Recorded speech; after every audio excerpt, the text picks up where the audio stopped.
There's all this about his t-shirt saying freedom on it, but on this video it doesn't say freedom. We're just looking at the fact that the ring has changed to his little finger from another finger, and his fingers look really crazy. When you see the t-shirt, it's M-E-E-E-D-O-M, Meeedom. It's not freedom, it says Meeedom on that t-shirt, so we know that things are affected. And I mean, look at his neck area. He gets shot in the same place that they're showing on here, but the guy is still singing while he's got the remnants of being shot, because that's where he was shot, with a t-shirt saying Meeedom. So this video has been totally doctored to get that, but the ring finger's right. Anyway, let's watch the next video. Putting all the pieces of the puzzle together, this shooting has become very suspect to me, guys. Now, I am not insinuating anything here, guys, but there are 4 things in this video that don't make any sense to me. And after hearing lawmakers come out and say we need to establish gun control and disarm the public, it's getting even more suspect. The assassination of Charlie Kirk risks an uncorking of political chaos. We have to pass gun safety legislation and stop this. So the first thing I want you to notice is there's this dot right here on Charlie's shirt, and it literally jumps up to the neck.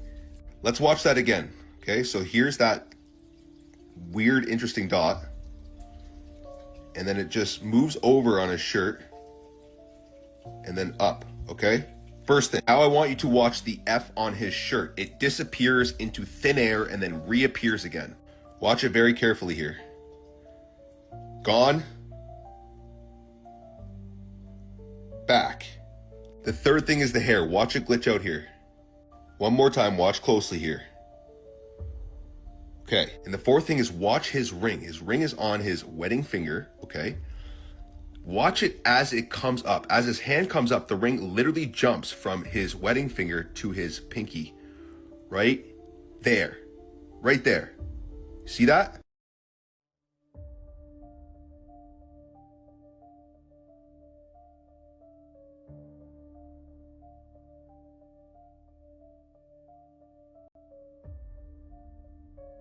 Now again, guys, I'm not insinuating anything here. I am simply just reporting what I'm finding for myself. Establishing gun control and disarming the public has been a massive plan for the globalist parasites. And this is literally the perfect event to divide the left and the right and establish that gun control. Again, guys, there's no insinuations here, but that is all super suspect to me. So let me know what you think about that in the comments down below. Is that just some film failures, or is something else going on here? All the world is a stage, remember that. And this took a lot of courage to make, so if they delete it, you know why.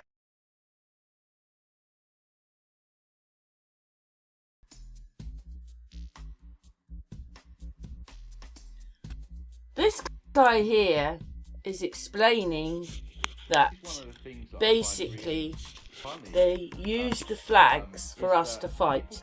So flags go up and then there's the enemy, and they start fighting, but actually it's done on purpose. But I think it's even worse than that, because everybody has put flags up right now.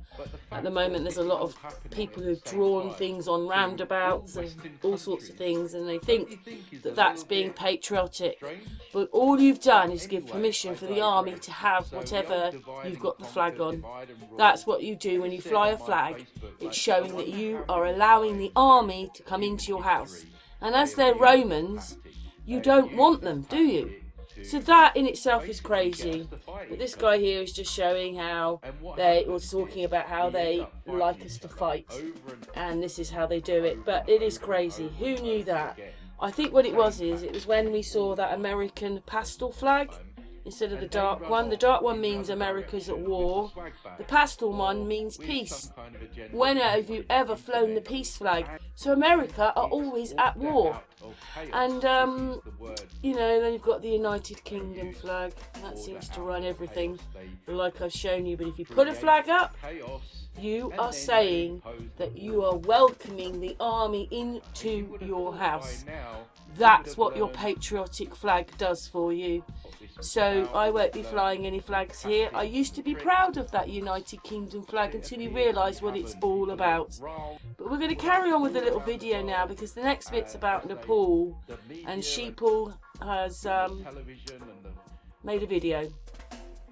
Well, I have to say that I am making a little video about Wake Up Sheeple, and you've got to ask yourself, if they have banned all the media platforms here, oh my God, well, what is that telling you? They can't wait to show you Israel and all the bombardment that happens every day, so you would never think that anybody survives or whatever, but they're not showing you any of this. Now, supposedly that's one of the ministers walking through the water and that person starts hitting them.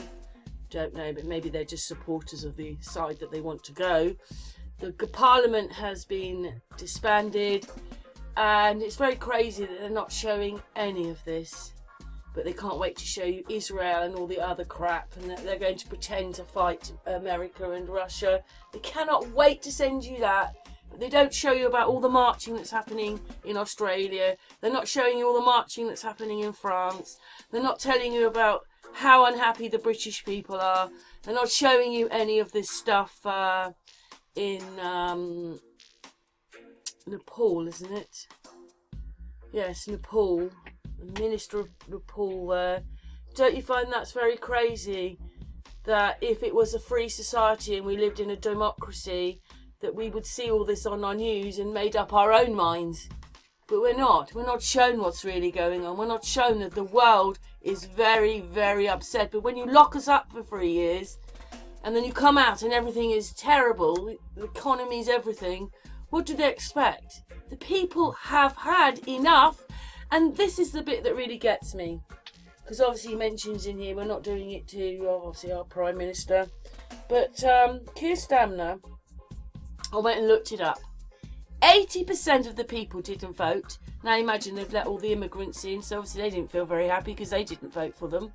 Well, maybe they're not allowed to, but 80% of the people didn't vote, 20% did, and in that 20%, supposedly, although I don't think Keir Starmer won, they're selected, not elected, he got the bigger vote of that 20%. What is that telling you? He hasn't got the majority of the people. He's got a small amount of people, and what it is they still didn't notice that we have had enough of all these pillocks that pretend that they were these wonderful people, and they're standing there saying all these wonderful things, and all it is a script they're reading, because they're not really the bosses, they're just the puppet muppets for the rest. And I just want Keir Starmer to go myself, because I never wanted him to come in the first place. He was the head prosecutor, and they had got rid of the Jimmy Savile case years before, and he didn't know. He is also the person that took those poor post office people to court. They had been saying for a long time that there was something wrong with the system. Some of them even killed themselves, and he took them to court on a bogus system that was broken, and he didn't even work that one out. You want that man as your leader? He's made some very bad decisions, even the one about Jimmy. What do you mean the Jimmy Savile case? I didn't know it had been disbanded. He was the boss! If he was the boss and he didn't know, imagine what they can get past him! Oh, it just annoys me a bit. But anyway, we're going to play Sheeple's video. What is going on? Well, I want the people to win in everything because we've had enough. That's what I think. But what's your thoughts to all that? There are a few glitches on this video, but that's what my life's like when I get to Facebook or YouTube. It jumps about every 3 seconds, but you get the message. Anyway, let's watch the video. This is one of the biggest chaotic uprisings we have seen in human history, and it all started with a social media ban. I mean, you do not fuck with Gen Z. Nepal have literally just banned 26 major platforms, Facebook, Instagram, X and YouTube, and this is the result. Here you can see the Deputy MP and the Finance Minister of Nepal literally being chased and attacked in a river. It is going crazy. We need to get our head round how massive this is, because the news is not showing you. 51 people have been killed, thousands of injured. The Parliament building is literally burnt to ashes. Over 12,000 prisoners have escaped during this chaos as well. Let that sink in. A whole generation clashed with the state, and now, because of their digital voice being stripped away, this is the result. Now the Prime Minister has literally resigned, the Parliament is dissolved, and let me show you why. Check this out.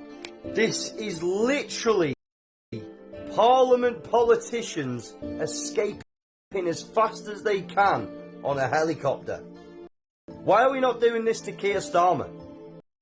So yeah, moral of the story is do not fuck with Gen Z, because they will go viral with or without social media. And obviously for the censory reasons, this was all just for entertainment, and I'm as fictional as a dinosaur, baby.